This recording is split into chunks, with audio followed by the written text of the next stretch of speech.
Welcome to back to coaching में आपका स्वागत है। आज के वीडियो में राष्ट्रीय आय सह मेधा छात्रवृत्ति परीक्षा के लिए सामाजिक विज्ञान के 35 महत्वपूर्ण क्वेश्चन डिस्कस करेंगे, जो कि एग्जाम के दृष्टिकोण से काफ़ी महत्वपूर्ण होगा। इसीलिए वीडियो को लास्ट तक देखिएगा। अगर वीडियो पसंद आए तो लाइक और शेयर ज़रूर करिएगा। अगर अभी तक चैनल को सब्सक्राइब नहीं किए हैं तो सब्सक्राइब कर लीजिए, क्योंकि यहाँ ऐसे ही ज्ञानवर्धक वीडियो लाता रहता हूँ। तो चलिए शुरू करते हैं। यहाँ पर देखिए क्वेश्चन नंबर पहला दिया गया है इतिहास से, क्वेश्चन नंबर 36। क्योंकि क्वेश्चन नंबर 1 से लेकर के क्वेश्चन नंबर 35 तक साइंस का क्वेश्चन रहता है, और क्वेश्चन नंबर 36 से लेकर के क्वेश्चन नंबर 70 तक सामाजिक विज्ञान का क्वेश्चन रहता है। तो यहाँ पर क्वेश्चन नंबर 36 दिया गया है कि पुर्तगाली नाविक वास्को डी गामा कालीकट कब पहुँचा। ऑप्शन दिया गया है 1500, 1502, 1498, 1491। इसका जो सही आंसर होगा वो हो जाएगा विकल्प तीसरा। क्या होगा? इसका सही आंसर होगा विकल्प तीसरा, 1498। याद रखिएगा, पुर्तगाली नाविक वास्को डी गामा कालीकट बंदरगाह 1498 ईस्वी में पहुंचा। अगला क्वेश्चन दिया गया है क्वेश्चन नंबर 37। रैयतबाड़ी प्रणाली का जनक कौन था? Thomas Munro, Alexander Read, Cornwallis या फिर एलिफेंट्रिसन। इसका जो सही आंसर होगा वो हो जाएगा विकल्प पहला, थॉमस मुनरो। याद रखिएगा, थॉमस मुनरो को कहीं कहीं आपको थॉमस मुनरो भी लिखा रहेगा। तो थॉमस मुनरो रहे या टॉमस मुनरो रहे, दोनों इन्हीं का नाम है। तो रैयतबाड़ी प्रणाली का जनक कौन था? Thomas Munro. अगला क्वेश्चन दिया गया है कि संथाल विद्रोह का नेता कौन था? बिरसा मुंडा, लक्ष्मीबाई, वीर कुंवर सिंह या फिर सिद्धू कानू। तो इसका जो सही आंसर होगा वो हो जाएगा विकल्प चौथा, सिद्धू कानू। याद रखिएगा, संथाल विद्रोह का नेता सिद्धू कानू था। अगला क्वेश्चन दिया गया है क्वेश्चन नंबर 39। जूट उद्योग का प्रधान केंद्र कहाँ था? गुजरात, आंध्र प्रदेश, बंगाल, महाराष्ट्र। इसका जो सही आंसर होगा वो हो जाएगा विकल्प तीसरा, बंगाल। अगला क्वेश्चन दिया गया है क्वेश्चन नंबर 40। 1920 में कौन सा आंदोलन हुआ? ऑप्शन दिया गया है खिलाफत, असहयोग, सविनय अवज्ञा या फिर भारत छोड़ो। इसका सही आंसर होगा विकल्प दूसरा, असहयोग आंदोलन 1920 में हुआ था। भारत छोड़ो आंदोलन 1942 में हुआ था। सविनय अवज्ञा आंदोलन 1930 में हुआ था, और खिलाफत आंदोलन 1919 में हुआ था। याद रखिएगा चारों आंदोलन को।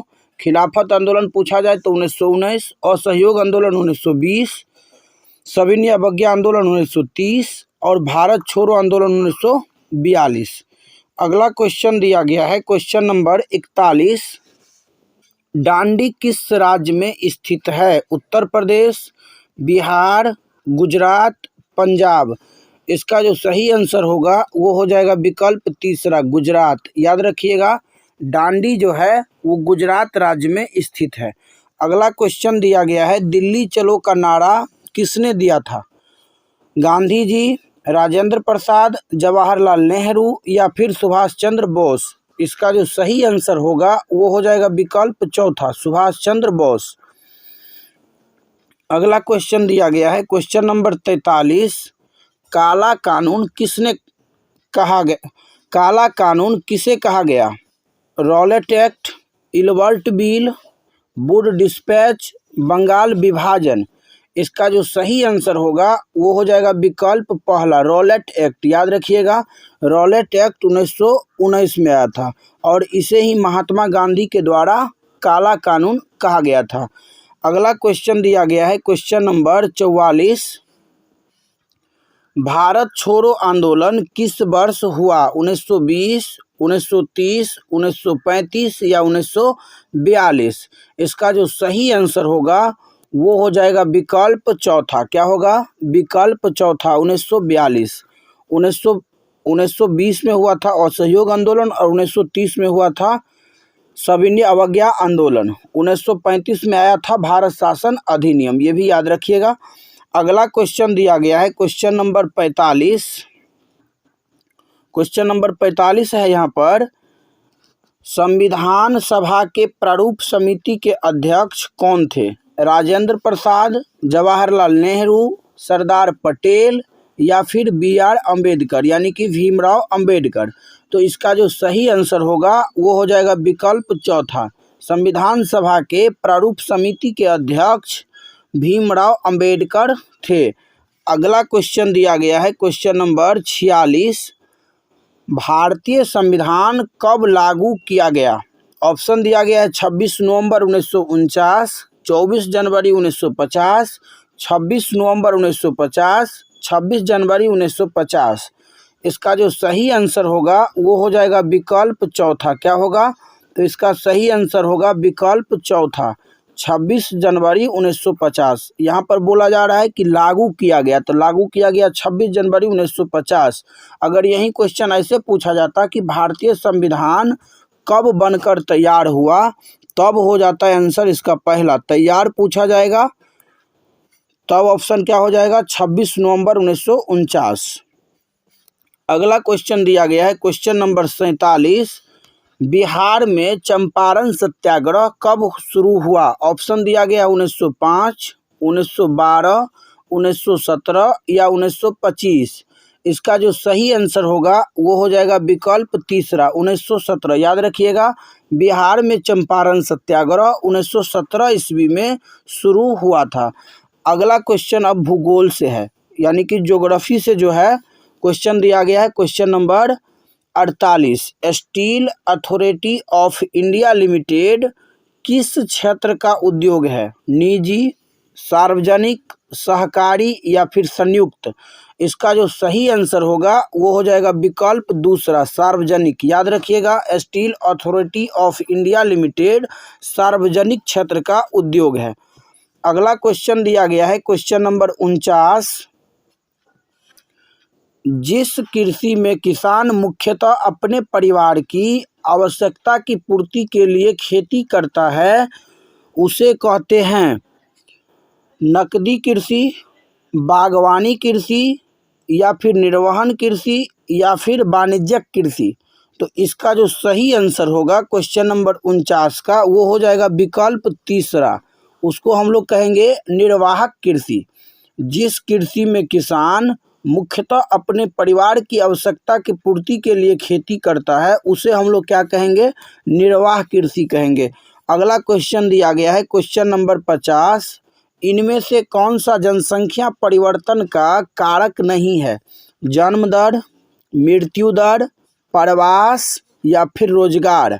तो इसका जो सही आंसर हो जाएगा वो हो जाएगा विकल्प चौथा, रोजगार। यहाँ पर देखिए, रोजगार से जनसंख्या वृद्धि पर कोई असर नहीं पड़ेगा, लेकिन यहाँ पर जन्म दर, मृत्यु दर और प्रवास, ये तीनों से जनसंख्या पर प्रभाव पड़ेगा। तो इसीलिए इसका आंसर पूछा जा रहा है नहीं वाला, तो विकल्प चौथा सही आंसर हो जाएगा। अगला क्वेश्चन दिया गया है क्वेश्चन नंबर 51। नवीकरणीय संसाधन का उदाहरण निम्न में से कौन सा नहीं है? देखिए यहाँ पर ध्यान दीजिएगा, नहीं वाला पूछा जा रहा है। ऑप्शन दिया गया है सौर ऊर्जा, पवन ऊर्जा, कोयला, बायोगैस। इसका जो सही आंसर होगा वो हो जाएगा विकल्प तीसरा, कोयला। क्या होगा? विकल्प तीसरा, कोयला। नवीकरणीय संसाधन का उदाहरण निम्न में से कौन नहीं है? तो कोयला नहीं है। कोयला क्या है? तो कोयला है अनवीकरणीय संसाधन। क्या है? अनवीकरणीय संसाधन। बाकी तीनों है नवीकरणीय संसाधन। अगला क्वेश्चन दिया गया है 52। निम्नलिखित में से कौन सा मानव निर्मित संसाधन है? कैंसर उपचार की औषधियाँ, झरने का जल, उष्णकटिबंधीय वन, उपरोक्त में से कोई नहीं। तो क्वेश्चन नंबर 52 का जो सही आंसर होगा वो हो जाएगा विकल्प पहला, कैंसर उपचार की औषधियाँ। कैंसर उपचार की औषधियाँ ये जो है मानव निर्मित संसाधन है। अगला क्वेश्चन दिया गया है क्वेश्चन नंबर 53। प्राथमिक क्रियाओं का उदाहरण नहीं है? कृषि, खनन, पशुपालन, बैंक। तो इसका जो सही आंसर होगा वो हो जाएगा विकल्प चौथा। कृषि, खनन और पशुपालन ये तीनों प्राथमिक क्रिया है, जबकि बैंक जो है ये तृतीयक क्रिया है। कौन सा क्रिया? तो तृतीयक क्रिया। अगला क्वेश्चन दिया गया है क्वेश्चन नंबर 54। टिस्को किस नदी के तट पर स्थित है? स्वर्णरेखा, दामोदर, अजय या हुगली। तो इसका जो सही आंसर होगा क्वेश्चन नंबर 54 का वो हो जाएगा विकल्प पहला, स्वर्णरेखा। क्या हो जाएगा? स्वर्णरेखा। अगर टिस्को का फुल फॉर्म पूछा जाए तो टिस्को का फुल फॉर्म हो जाएगा Tata iron and steel company. क्या हो जाएगा? Tata iron and steel company, ये हो जाएगा टिस्को का फुल फॉर्म। और अगर टिस्को का स्थापना पूछा जाए तो ये हो जाएगा 1907 ईस्वी में। और अगर पूछा जाए कि टिस्को किस नदी के किनारे स्थित है तो स्वर्णरेखा नदी के किनारे स्थित है। आप चाहे तो इसका स्क्रीनशॉट ले सकते हैं। अगला क्वेश्चन दिया गया है क्वेश्चन नंबर 55। बायोगैस किनके विघटन से उत्पन्न होता है? जैविक सामग्री, गोबर, रसोई अपशिष्ट, इनमें से सभी। तो यहाँ पर बायोगैस किसके विघटन से उत्पन्न होता है? तो यहाँ पर आंसर हो जाएगा विकल्प चौथा, यानी कि जैविक सामग्री, गोबर, रसोई अपशिष्ट, ये तीनों से जो है बायोगैस विघटन, यानी कि ये तीनों के विघटन से बायोगैस उत्पन्न होता है। क्वेश्चन नंबर 56 दिया गया है यहाँ पर। धात्विक खनिज पाई जाती है आगन्य एवं कायांतरित चट्टानों में, परतदार चट्टानों में, अवसादी चट्टानों में, या फिर उपरोक्त में से कोई नहीं। तो इसका जो सही आंसर हो जाएगा वो हो जाएगा विकल्प पहला। क्या हो जाएगा? विकल्प पहला। धात्विक खनिज आगन्य एवं कायांतरित चट्टानों में पाई जाती है। अगला क्वेश्चन दिया गया है question number 57।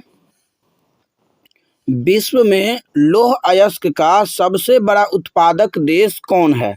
Brazil, Bharat, Japan, चीन। तो इसका जो सही आंसर होगा वो हो जाएगा विकल्प चौथा, चीन। विश्व में लौह अयस्क का सबसे बड़ा उत्पादक देश चीन है। अगला क्वेश्चन दिया गया है क्वेश्चन नंबर 58। किस खनिज को काला सोना कहा जाता है? मैग्नीज, पेट्रोलियम, सोना या कोयला। तो इसका जो सही आंसर होगा वो हो जाएगा विकल्प दूसरा, पेट्रोलियम। याद रखिएगा, पेट्रोलियम को काला सोना कहा जाता है। अगला क्वेश्चन है नागरिक शास्त्र यानी कि सिविक्स से क्वेश्चन नंबर 59। क्वेश्चन नंबर 59 यहाँ पर दिया गया है कि निम्नलिखित में से कौन लोकतांत्रिक देश का सर्वोच्च कानून होता है? परंपरा, रीति रिवाज, शासक का आदेश या फिर संविधान। तो इसका जो सही आंसर होगा वो हो जाएगा विकल्प चौथा, संविधान। क्या हो जाएगा? विकल्प चौथा, संविधान। अगला क्वेश्चन दिया गया है क्वेश्चन नंबर 60।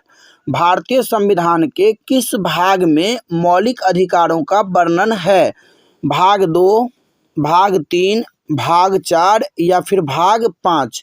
तो इसका जो सही आंसर होगा वो हो जाएगा विकल्प दूसरा, भाग 3। भाग 3 में दिया गया है मौलिक अधिकार। क्या दिया गया है? भाग 3 में मौलिक अधिकार। भाग 2 में दिया गया है नागरिकता। क्या दिया गया है? भाग 2 में दिया गया है नागरिकता। अगर नागरिकता के बारे में पूछा जाए तो भाग 2 हो जाएगा। उसके बाद राज्य के नीति निर्देशक सिद्धांत के बारे में पूछा जाए तो भाग 4 हो जाएगा। और संघ के बारे में पूछा जाए तो भाग 6 हो जाएगा। 4 में है राज्य के नीति निर्देशक तत्व, 2 में है भाग 2 में नागरिकता, भाग 3 में है मौलिक अधिकार और भाग 5 में है संघ। अगला क्वेश्चन दिया गया है question number 61, question number 61। Question number 61 दिया गया है यहाँ पर कि संसदीय कार्यवाही का मुख्य हिस्सा निम्नलिखित में से कौन नहीं है? प्रश्न पूछना, सरकार की नीतियों की आलोचना करना, संगठन बनाना, अविश्वास प्रस्ताव। तो इसका जो सही आंसर होगा क्वेश्चन नंबर 61 का वो हो जाएगा विकल्प तीसरा, संगठन बनाना। अगला क्वेश्चन दिया गया है क्वेश्चन नंबर 62। निम्नलिखित में से कौन मौलिक अधिकार नहीं है? धार्मिक स्वतंत्रता का अधिकार, शोषण के विरुद्ध अधिकार, संपत्ति का अधिकार, संवैधानिक उपचार का अधिकार। क्वेश्चन नंबर 62 का जो सही आंसर होगा वो हो जाएगा विकल्प तीसरा, संपत्ति का अधिकार। देखिए यहाँ पर ध्यान दीजिएगा कि भारतीय संविधान के द्वारा, यानी कि मूल संविधान अगर पूछा जाए तो मूल संविधान के द्वारा हम लोगों को कुल 7 मौलिक अधिकार दिया गया था, और वर्तमान में कितना है, तो वर्तमान में ये अधिकार जो है अब 7 नहीं हो करके वर्तमान में ये कितना हो गया है, पहले जो है मूल संविधान में था 7, और वर्तमान में पूछा जाए तो वर्तमान में है 6। इसमें संपत्ति का अधिकार जो है इसको अब मौलिक अधिकार से निकाल करके कानूनी अधिकार बना दिया गया है, तो इसीलिए यहाँ पर मौलिक अधिकार संपत्ति का अधिकार नहीं होगा। अगला क्वेश्चन दिया गया है क्वेश्चन नंबर 63 कि निम्नलिखित में से कौन भारतीय संसद का अंग नहीं है? न्यायपालिका, राष्ट्रपति, लोकसभा या राज्यसभा। तो इसका जो सही आंसर होगा वो हो जाएगा विकल्प पहला, न्यायपालिका। याद रखिएगा कि भारतीय संसद का अंग है राष्ट्रपति, लोकसभा और राज्यसभा। राष्ट्रपति, लोकसभा, राज्यसभा ये तीनों मिलाकर के संसद का निर्माण होता है। अगला क्वेश्चन दिया गया है क्वेश्चन नंबर 64, भारतीय संविधान का रक्षक कौन है? सर्वोच्च न्यायालय, संसद, राष्ट्रपति, प्रधानमंत्री। तो इसका जो सही आंसर होगा वो हो जाएगा विकल्प पहला, सर्वोच्च न्यायालय। याद रखिएगा सुप्रीम कोर्ट जो है वो भारतीय संविधान का रक्षक है।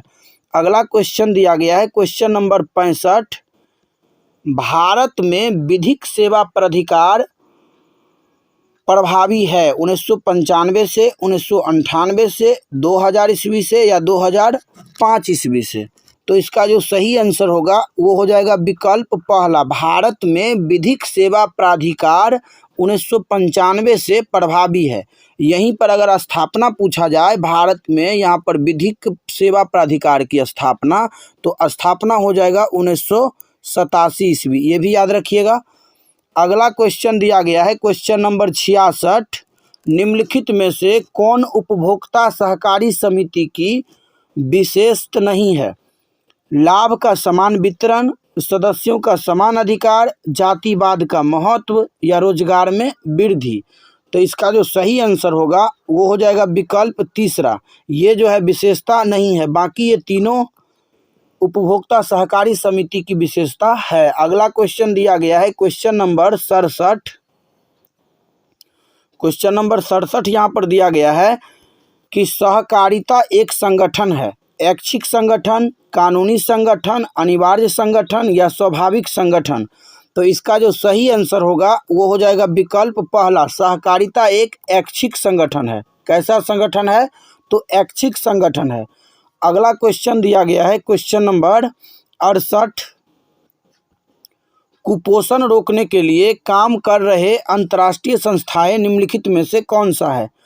WHO, FAO या फिर यूनिसेफ या ये सभी। तो इसका जो सही आंसर होगा वो हो जाएगा विकल्प दूसरा, FAO। क्या होगा? FAO। अगला क्वेश्चन दिया गया है क्वेश्चन नंबर 69, किस सदन को संसद का निम्न सदन कहा जाता है? लोकसभा, राज्यसभा, विधानसभा, उपरोक्त में से कोई नहीं, उपरोक्त में से सभी दिया गया है यहाँ पर, उपरोक्त सभी। किस सदन को संसद का निम्न सदन कहा जाता है? लोकसभा, राज्यसभा, विधानसभा या उपरोक्त सभी। तो इसका जो सही आंसर होगा वो हो जाएगा विकल्प पहला, लोकसभा। लोकसभा को निम्न सदन कहा जाता है। और उच्च सदन किसे कहा जाता है ये आप लोग कमेंट बॉक्स में लिखिएगा। अगला क्वेश्चन दिया गया है क्वेश्चन नंबर 70, और ये आज का अंतिम क्वेश्चन है कि भारतीय सर्वोच्च न्यायालय के न्यायाधीशों की नियुक्ति कौन करते हैं? न्यायाधीशों की नियुक्ति कौन करते हैं? ऑप्शन दिया गया है सर्वोच्च न्यायालय के मुख्य न्यायाधीश, राष्ट्रपति, प्रधानमंत्री, राज्यपाल। देखिए यहाँ पर क्वेश्चन नंबर 70 दिया गया है कि भारतीय सर्वोच्च न्यायालय के न्यायाधीशों की नियुक्ति कौन करता है? सर्वोच्च न्यायालय के मुख्य न्यायाधीश, राष्ट्रपति, प्रधानमंत्री, राज्यपाल। तो इसका जो सही आंसर होगा वो हो जाएगा विकल्प दूसरा, राष्ट्रपति। राष्ट्रपति के द्वारा भारतीय सर्वोच्च न्यायालय के न्यायाधीशों की नियुक्ति की जाती है। तो आशा करता हूं कि क्वेश्चन नंबर 36 से लेकर के क्वेश्चन नंबर 70 तक आप सभी को समझ में आया होगा। तो वीडियो कैसा लगा कमेंट में ज़रूर बताइएगा। अगर वीडियो पसंद आया हो तो लाइक और शेयर ज़रूर करिएगा। अगर अभी तक चैनल को सब्सक्राइब नहीं किए हैं तो सब्सक्राइब कर लीजिए, क्योंकि यहाँ ऐसे ही ज्ञानवर्धक वीडियो लाता रहता हूँ। तो मिलते हैं अगले वीडियो में, तब तक के लिए जय हिंद, जय भारत।